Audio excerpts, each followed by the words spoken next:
trafficked through this country from the northern part towards the south is accompanied by illegal firearm holders who basically, apart from providing protection to the traffickers, are also selling guns and ammunition. So this is really a whole conglomerate of criminal activities, and it's extremely important for me, as the person currently charged with that responsibility, to take advantage of the wonderful work that has been done by this commission to see how best we can work together to deal with these issues. Those are my remarks. Therefore, allow me to read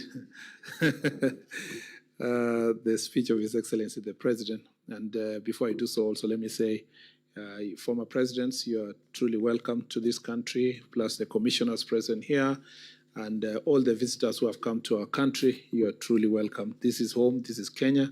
We love visitors, and we value your wealth of knowledge.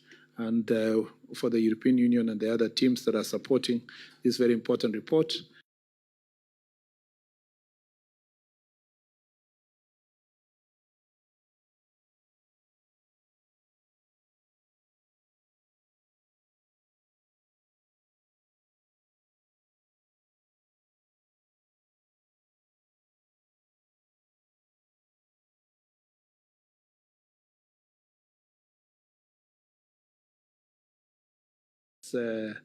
noisy and volatile outside outside politics, where your knowledge is just being evaluated not based on your political political leaning.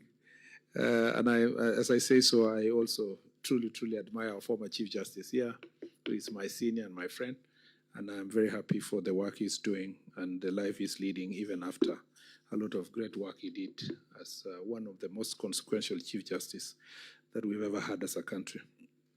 Now, this is the speech of the President. It's my honor to welcome you all to Kenya and to particularly recognize my dear brother, His Excellency Galema Motlanthe, former President of the Republic of South Africa, for his exemplary leadership as chair of the East and Southern Africa Commission on Drugs, and his colleagues, the former presidents. Today marks a significant milestone in our ongoing fight against the hard drugs. The newly established East and Southern Africa Commission on Drugs reflects on the regional commitment to tackling the growing threat of illicit drug trade and use through informed dialogue, public awareness, and evidence-based policy solutions. We fully recognize that the drug problem is not confined within national borders. It's a transnational challenge that demands a coordinated regional and global response. Any meaningful efforts to address it must therefore transcend individual jurisdiction and complement our national and local initiatives through collective action and shared responsibility. Excellencies, ladies and gentlemen, the report we are launching today is the culmination of an extensive and inclusive dialogue, bringing together key agents of change, government leaders, law enforcement, public health experts, civil society, academia, and individuals with lived experience.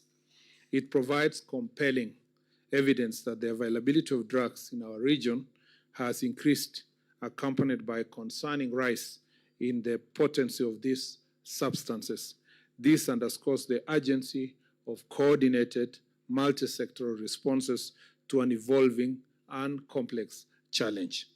Notably, there has been a growth in online drug markets with the increased use of social media platforms as marketplaces. Drug markets have also grown and diversified in face of movement restrictions related to the COVID-19 pandemic. The region's drug markets are becoming increasingly diverse, expansive, and integrated into sophisticated international networks. Worryingly, substances such as heroin, cocaine, and synthetic drugs are now widely accessible across Eastern and Southern Africa, with use reported not only in major urban centers, but also in secondary towns and rural settlements. International drug supply chains are also no longer merely transiting through our region. They are now directly servicing domestic markets, which continue to witness a steady rise in the number of users. This evolving dynamic calls for urgent, coordinated, and strategic responses at both national and regional levels. Excellencies, ladies and gentlemen, in Kenya, we recognize that drug problem is a pressing and multifaceted challenge, one that continues to threaten the well-being of our youth, strain our public health systems, and demand extensive law enforcement resources. The rising prevalence of substances such as cannabis, heroin, cocaine, and synthetic drugs is deeply concerning, particularly as we see growing rates of use among young people across both urban and rural communities. Kenya's position as a regional economic hub with an open door policy that fosters global engagement, advanced transport and communication infrastructure, and a well-developed financial sectors has regrettably also made us vulnerable. Our country now faces dual reality of being both a destination and a transit point for illicit drug originating from other parts of the world. Despite our robust anti-drug legislation and enforcement efforts, the influx of substances such as marijuana, heroin, and cocaine continue unabated with profound impacts on our communities. Of increasing concern is the emergence of synthetic drugs, often manufactured in clandestine laboratories operating within the region. This troubling development is largely inevitable. Excellencies, ladies and gentlemen, while legislative reforms are necessary, they alone are insufficient. We must move beyond traditional approaches rooted in criminalization, incarceration, stigma, and exclusion. Evidence shows that prohibitionist policies have not effectively disrupted illicit markets. In fact, they often exacerbate harm by alienating those most in need of our help. Therefore, we must pursue a more balanced, health-centered, and human rights-based approach, one that addresses not just supply and enforcement, but also the underlying social and economic drivers of drug use. Sustainable solutions will require us to reframe drug policy as both a public health and a development priority. As we reflect on the insight of this report and the leadership of the Eastern and Southern African Commission on Drugs, let us rededicate ourselves to this fight. Kenya Families believes that access to evidence-based treatment for drug dependence is not a privilege, but a universal right.